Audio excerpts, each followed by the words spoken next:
Aujourd'hui, on a des intelligences artificielles qui sont juste incroyablement puissantes, de vrais généralistes capables de parler de tout et de rien.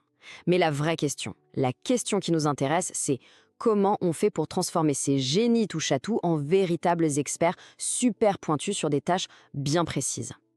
Parce que, soyons clairs, une IA généraliste, c'est super, mais dès qu'on a besoin d'une expertise vraiment pointue, eh bien, il nous faut un outil beaucoup plus affûté. Alors comment ça marche? Bon, pour que ce soit bien clair, prenons un exemple tout simple. Imaginez un SMS un peu louche. On le montre à une IA généraliste. Sa réponse? Ce message a l'air suspect, mais je peux pas être sûr à 100%. Pas super utile. Maintenant, on pose la même question à une IA spécialiste. Là, la réponse est directe, sans détour. Attention, c'est un spam de phishing. Bloquez-le tout de suite.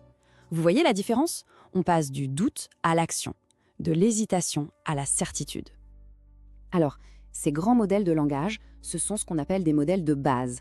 En gros, ils ont été entraînés sur une quantité absolument phénoménale de textes, de livres, de sites web. Ça leur donne une compréhension très très large du monde. Pensez vraiment à un jeune diplômé qui sort de l'université. Il a une super culture générale, il connaît un peu tout. Et c'est là justement qu'est la limite. Leur savoir est immense, oui, mais il est large, pas profond. Ils sont parfaits pour discuter, pour une conversation de tous les jours.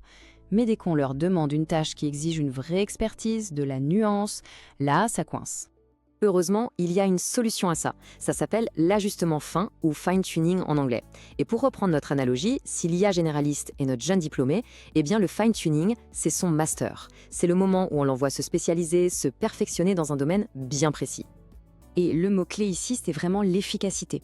L'idée, ce n'est pas de repartir de zéro pour créer un expert, ça prendrait une éternité. Non, ce qu'on fait, c'est qu'on prend cette base de connaissances énorme qui existe déjà et on vient la sculpter, la polir avec des données très très spécifiques à notre besoin. Regardez bien ce schéma, il résume tout parfaitement.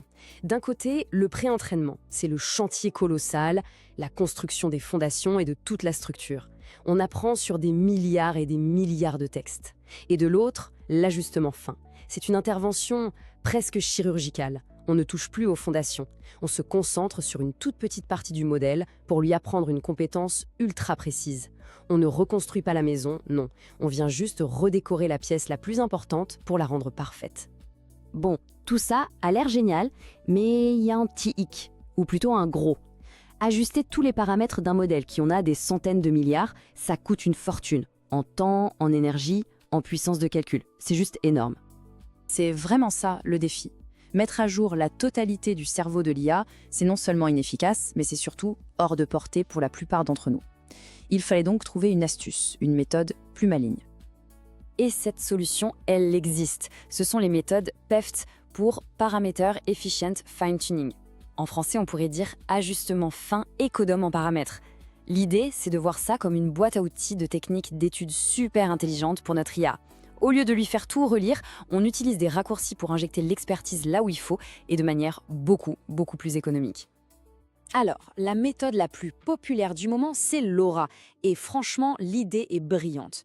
On ne touche plus du tout au modèle de base, qui est énorme, on le gèle, on le met sous cloche, et à côté, on vient brancher des tout petits modules supplémentaires, quelques couches de neurones, qui, elles, vont contenir la nouvelle expertise.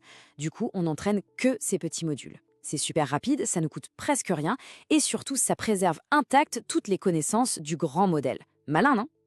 Bon, assez de théorie, passons à la pratique. Voyons un peu ce que ça donne dans un cas bien concret. Le cas d'usage, c'est la détection de SMS malveillants. Vous savez, ces fameux spams qui essayent de nous arnaquer. On en reçoit tous.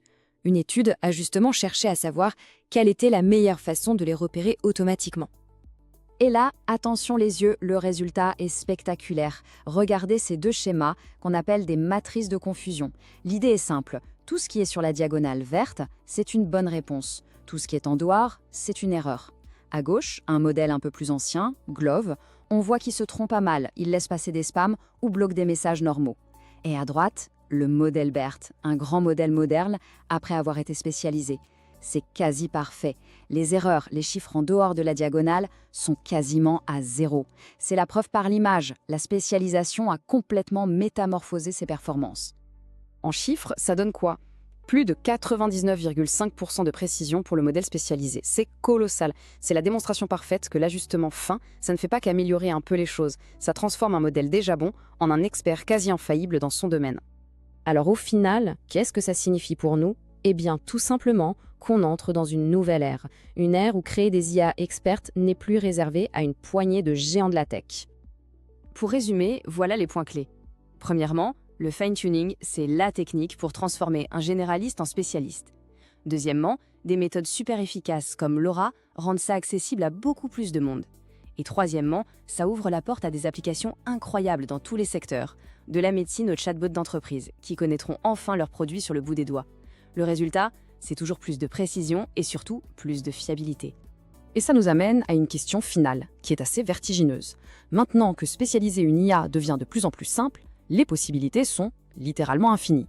On peut imaginer une IA qui aide un agriculteur à identifier une maladie sur ses cultures juste avec une photo, ou un tuteur scolaire qui s'adapte parfaitement en temps réel à la façon d'apprendre d'un enfant. La question, au fond, n'est plus de savoir si on peut construire ces experts, mais plutôt quel sera le premier expert que l'on voudra voir naître.